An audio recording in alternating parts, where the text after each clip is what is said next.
मुखाग्नि दे दी गई है और ये तस्वीरें हम अपने दर्शकों को दिखा रहे हैं। प्रधानमंत्री नरेंद्र मोदी और जो वहां पर मौजूद लोग थे, ये देखिए प्रधानमंत्री उन्हें मुखाग्नि देते हुए। इससे भावुक कोई लम्हा नहीं हो सकता जब आप अपनी मां को उनके अंतिम सफर पर विदा कर रहे हो।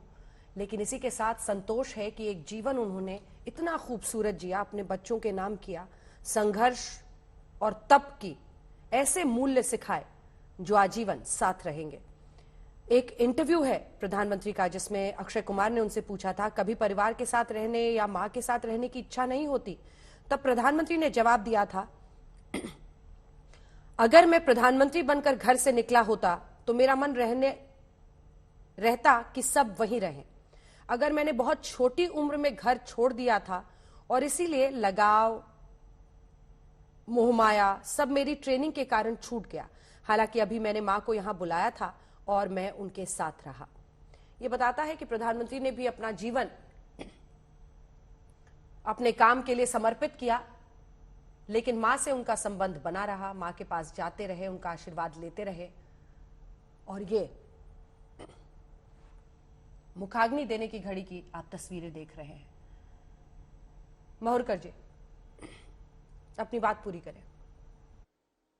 जी हाँ, तो मतलब एक असाधारण व्यक्ति थी।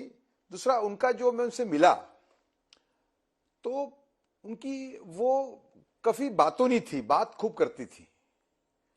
हमारे जो हिंदू जो फिलोसॉफी उसके उदाहरण देती थी और इतनी एक्टिव थी कि 95 साल तक उन्होंने कोई सपोर्ट के बिगर वो चली और कोई दवा नहीं ली उन्होंने जीवन भर। कोई परमानेंट बीमारी नहीं थी। जब वो अभी गई है, मतलब 4 दिन पहले तक उनको कोई ऐसी बीमारी नहीं थी,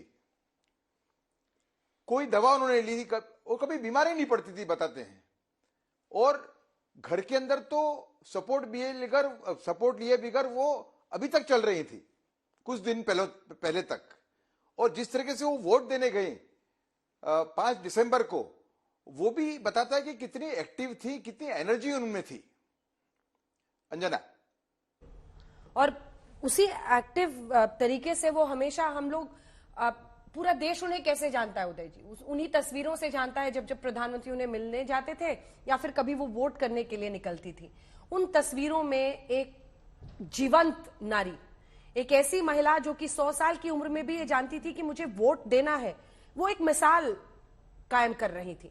वो ये जानती थी कि बेटे के साथ उनकी जो तस्वीरें हैं, मिसाल समय बड़ी तो ये है हाँ। कि खुद देखिए, समय बड़ी मिसाल तो उनकी ये है, मैं बोलता हूं कि पूरी दुनिया में एक उदाहरण रूप मिसाल है कि इतने बड़े देश का प्रधानमंत्री, सक्सेसफुल प्रधानमंत्री, और उनकी जो पूरा परिवार है जो सादाई से रहता है, वो एक बहुत बड़ा उदाहरण है मेरे हिसाब से।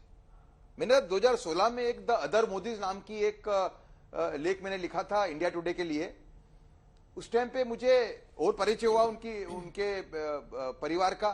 मैं हर एक भाई से जाके मिला, तो जो मुझे एक अनुभूति हुई वो ऐसे हुई कि इतनी बड़ी शख्सियत की मां और फैमिली इतनी सादाई से रहती है। मेरे ख्याल से इसका कोई उदाहरण पूरी दुनिया में नहीं है। उनके समय बड़े भाई हैं सोम भाई, वो सैनिटरी इंस्पेक्टर थे,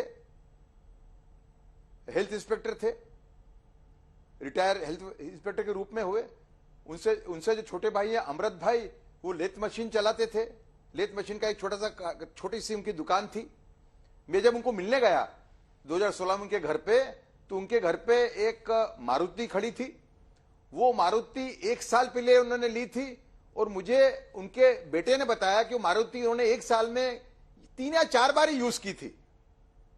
मेरे ख्याल से इससे ज्यादा सादा कोई की हो नहीं सकती। पंकज भाई, आप देखिए तो आज भी उदय जी आज भी ये अंतिम संस्कार उसी सादगी और सरलता से किया जा रहा है। इसे एक बड़े सियासी आयोजन, सबका आना, माननीयों का पहुंचना, अतिथियों का, ओहदेदारों का पहुंचना, ऐसे कार्यक्रम में तब्दील नहीं किया गया है। बिल्कुल। और दूसरा, पंकज भाई उनके भाई जो सूचना विभाग में पहले तो वो मेरे ख्याल से क्लास 3 के एम्प्लॉय थे, बाद में वो अधिकारी बन गए थे। मुझे याद है कि प्रधानमंत्री के जब मुख्यमंत्री बने मोदी जी, उसके बाद में भी वो खूब बड़े समय तक जामनगर में रहे। जामनगर में उनकी पोस्टिंग थी। वो चाहते थे तुरंत आ सकते थे, भाई मुख्यमंत्री का भाई है, वो तुरंत आ सकते थे अहमदाबाद, पोस्टिंग लेके गांधीनगर आ सकते थे, लेकिन काफी समय तक वो जामनगर में रहे। और उनकी भी सादाई इतनी थी कि मैं आपको क्या बताऊं, जब मैं मिलने जाता था उनके यहाँ घर पे, तो उस टाइम पे भी मुझे एक बड़ा अचंभा होता था कि क्योंकि हमने जो काल देखा है अभी गए 30-40 सालों के अंदर, तो उसमें तो अगर कोई व्यक्ति घर में बड़ा आदमी बन जाता है तो उसका लाभ पूरे परिवार को मिलता है। वो मिलता क्या है, वो परिवार वो लाभ ले ही लेता है।